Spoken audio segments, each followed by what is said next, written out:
If you're interested in VR and are looking for a VR headset, then you're in the right place. In this video, I'm going to talk about all the current VR headsets that I consider relevant, and also headsets that I think you should avoid. And this is focused towards VR beginners. At the same time, this is supposed to be a kind of an overview, so this presentation will be as compact as possible. Now let's start with the HP Reverb G2. This VR headset used to be okay. It has great resolution, but that's nothing special these days.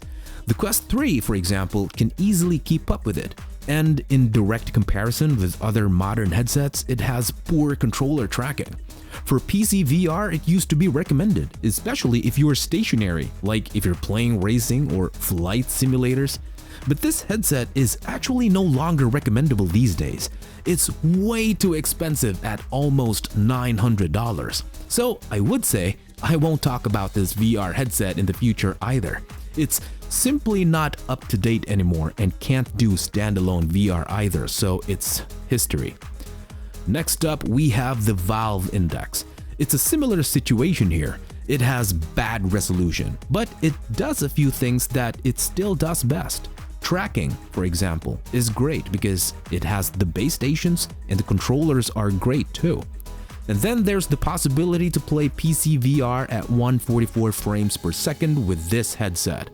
The only problem is you have to buy the whole setup. With a price tag of over $900, let me tell you frankly, I cannot recommend this either. It's simply not gotten cheaper over the years, and because of the low resolution and because standalone VR is not possible, I really can't recommend this to you. I do hope, however, that one day a Valve Index 2 will come to the market.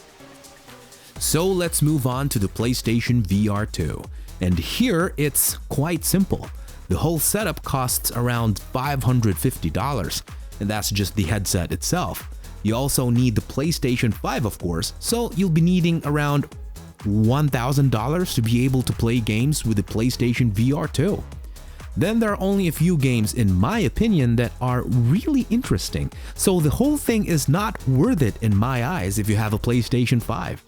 And if you're so interested in these PlayStation VR games, then maybe, just maybe, but otherwise, it's a solid no. Unfortunately, I cannot recommend the PlayStation VR 2 simply because it does not work standalone, and you have so few games to choose from. And that brings us to Pico 4, which you can get for about $400 with a 128GB version. Sounds good at first, but I can't recommend it either because I think the Pico platform is no longer being invested in. So I don't have much hope that many new games will be released for this one. The games that exist today are okay, but in direct comparison with the Quest, they are very bad. So unfortunately, I cannot recommend the whole platform anymore. I had hoped that the Pico 5 would come out one day, but yeah, it didn't happen. Unfortunately, there are not enough Pico 4 sold to make it worthwhile. And now let's move on to the competitor that I am recommending instead, namely the Quest 2. You can get it in the 128GB version for under $300. Yes, the resolution is worse, but otherwise it's very, very similar to the Pico 4.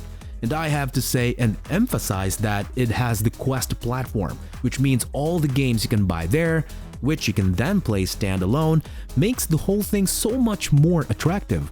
At the same time, you can connect the Quest 2, the Pico 4, and the Quest 3, which we'll come to in a moment, to your PC via cable or wireless and play PC VR games.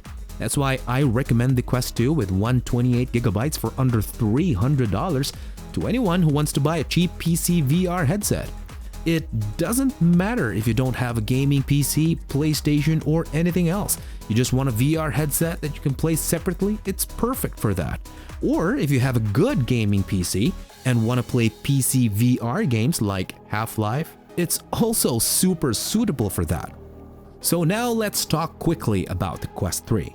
It's quite simple. You get everything you already got with the Quest 2, but this time you get a much better picture quality, much higher resolution, You have a stronger processor, a bit more RAM, which means you can run everything better, and the games will also run faster and look better thanks to the higher resolution. And a whole new feature with the Quest 3 is that you now also have the possibility to use augmented reality, meaning you can see your surroundings and at the same time some virtual elements like this famous piano game that actually teaches you how to play piano. To put it simply, you'll pay more with the Quest 3, but for sure you'll be getting a significantly better overall package. So if you have the money, I definitely recommend the Quest 3 over the Quest 2. But let's say you are trying to save money. You're still not doing anything wrong with the Quest 2 either. Now, briefly about the Apple Vision Pro. I think all of you expected me to say, oh, that's definitely the best VR headset. It costs $3,500 and you get so much more from it. But that's not the case at all. In my eyes, it's definitely a better headset for working. And you can actually work with the Quest 3 as well, but I find neither headset good enough for working. In my eyes, the Apple Vision Pro is not well suited for gaming. Yes, the picture quality and so on is much better with the Apple Vision Pro than with the Quest 3. But come on, you pay $3 to $4 grand? So the Apple Vision Pro is not an interesting offer at all.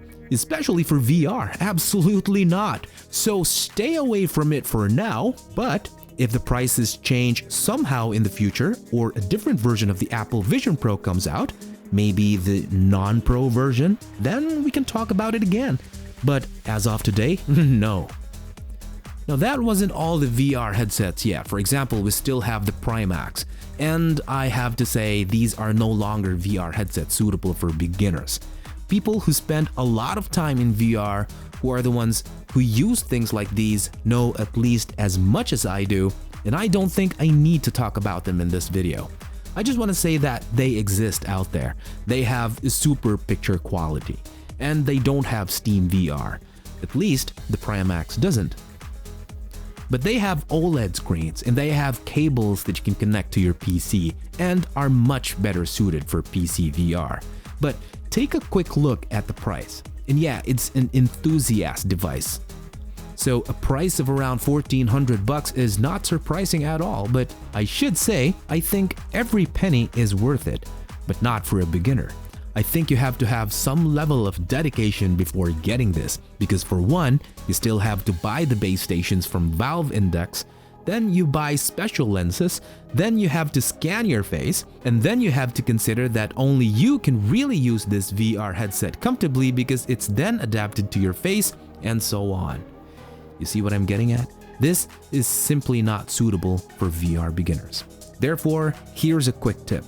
Get the Quest 2 if you simply want to experience VR but spend as little money as possible. Here's the QR code for the Quest 2. Otherwise, just scan the one for the Quest 3.